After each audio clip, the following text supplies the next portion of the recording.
Guillaume Pelletier, bonsoir. Vous êtes vice-président de l'UMP. Il y a un autre député UMP, Franck Riester, qui aujourd'hui a des mots assez durs avec vous. Il dit « J'en ai assez que Pelletier mente aux Français en disant que nous allons abroger, peut-être même par référendum, la loi sur le mariage pour tous. » Alors, est-ce que c'est vrai? Est-ce que vous mentez? Est-ce que vous êtes un sauvageon de la République qui ne veut pas appliquer les lois? Ou est-ce que vous avez oublié votre manuel de droit constitutionnel? La loi Taubira, c'est la loi d'aujourd'hui. Et à ce titre, je la respecte. Mais puisque je la considère comme une grande partie des Français mauvaise, je prends, moi, l'engagement, si j'étais aux affaires et aux responsabilités, de la supprimer. Pourquoi la gauche a le droit, lorsqu'elle arrive au pouvoir, de supprimer les unes après les autres les lois, par exemple courageuses qu'avait initiées Nicolas Sarkozy, et que la droite, lorsqu'elle reviendrait au pouvoir, n'aurait pas le droit, elle, de le faire? La droite ne peut plus être courageuse dans l'opposition et frileuse une fois qu'elle arrive aux responsabilités. C'est la conviction que je porte, c'est la conviction qui, selon moi, est majoritaire au sein de ma famille politique. Maintenant, je respecte toutes les sensibilités et je ne vois pas au nom de quoi on m'interdirait de porter cette conviction. C'est la loi des reins de la démocratie, c'est la pierre angulaire de la République.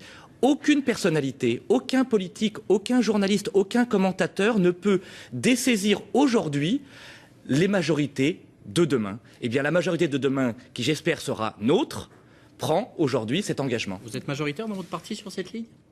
Nous avons, avec la droite forte, remporté les élections internes, on s'en souvient, le 18 novembre dernier. Et lorsqu'on regarde l'ensemble des études, des enquêtes, des sondages, vous avez une écrasante majorité, 70 à 80% des sympathisants de droite, qui sont favorables à cette suppression. Mieux, un sondage d'IFOP Valeurs Actuelles disait que 70% des Français, et plus seulement des sympathisants de droite, étaient favorables à l'organisation d'un référendum. Vous étiez archi contre le Pacs au moment de son vote. Est-ce que quand vous êtes revenu au pouvoir, vous êtes revenu sur le Pacs? Mais je n'étais pas allé à Salamé, ça ne nous a pas échappé aux responsabilités, ni parlementaires, ni ministres.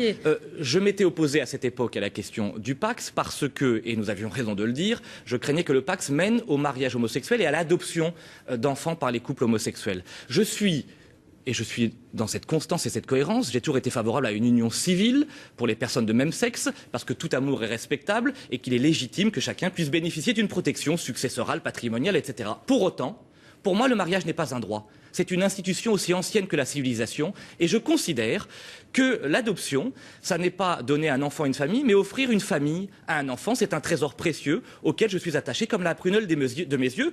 C'est une conviction, j'ai le droit de partager. Et je peux vous dire sur le terrain, dans les meetings, dans les rencontres, en porte-à-porte, c'est une position qui est très majoritairement acceptée par le peuple de droite. Donc vous nous dites ce soir que vous soutenez tous les maires qui vont refuser de célébrer les mariages homosexuels. C'est absolument pas ce que j'ai dit. Non, je vous pose la question. Alors si c'était une question, j'y réponds. Sur cette question, ma position est très claire. Je suis opposé à toute désobéissance civile, et je l'ai dit tout à l'heure, la loi est la loi, et je la respecte, même si je peux avoir pour ambition de la supprimer lorsqu'elle est mauvaise. Sur cette question des maires, je prône, comme une écrasante majorité des parlementaires de l'UMP, qui ont déposé, on s'en souvient, un certain nombre d'amendements en janvier-février, une clause de conscience sur ce sujet. Cette clause de conscience existe dans d'autres domaines pour les journalistes, pour les avocats, pour les pharmaciens. Eh bien, je souhaite, et ça me semblerait légitime, que les maires puissent disposer de ce droit. Alors, toujours dans le même registre, vous expliquez que parce qu'elle a soutenu ce texte sur le mariage pour tous, vous ne soutiendriez pas NKM dans les primaires. C'est quoi? C'est la machine à perdre que vous voulez relancer à l'UMP? Mais je crois qu'on est dans un délire collectif très particulier. C'est quoi la démocratie? C'est quoi une primaire? C'est la capacité, le droit inaliénable d'émettre une préférence. J'ai été très clair ce matin. Si Nathalie est désignée au soir du second tour candidate de l'UMP pour la primaire, je la soutiendrai avec enthousiasme, parce que je milite pour l'alternance à Paris. Je souhaite que la droite batte la gauche. Je souhaite que Nathalie, si c'était elle, batte Anne Hidalgo.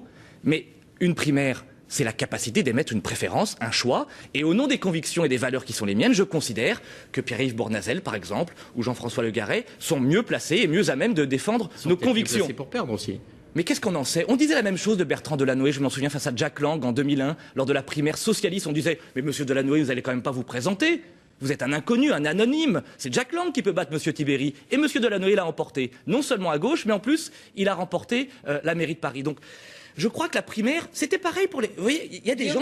Non mais attendez, c'est important. Il y a des gens qui comprennent. Vous allez peut-être dire qu'on est commentateur et qu'on est de simples journalistes, mais nous on l'a vécu en direct il y a 6 mois sur cette antenne. Le feuilleton à l'UMP, la guerre des chefs, fratricide entre François Fillon et Jean-François Copé. Vous avez envie de revivre un nouveau feuilleton UMP à Paris, alors que vous avez clairement une candidate, pardonnez-moi, mais une candidate, c'est les sondages qui le disent, qui est largement devant. Vous avez envie de faire monter les autres pour qu'elle gagne très légèrement, qu'elle soit pas tellement légitime, pour qu'elle puisse pas battre Hidalgo, c'est ce que vous voulez? Mais Léa Salamé, est-ce que vous croyez à la vertu, à la noblesse de l'engagement politique? On a le droit d'avoir des convictions. Moi, je ne suis pas dans la stratégie. Je l'ai dit, si Nathalie gagne, je la soutiendrai. Mais avant, il y a une primaire. Sur quelques préférences, une estime se fonde.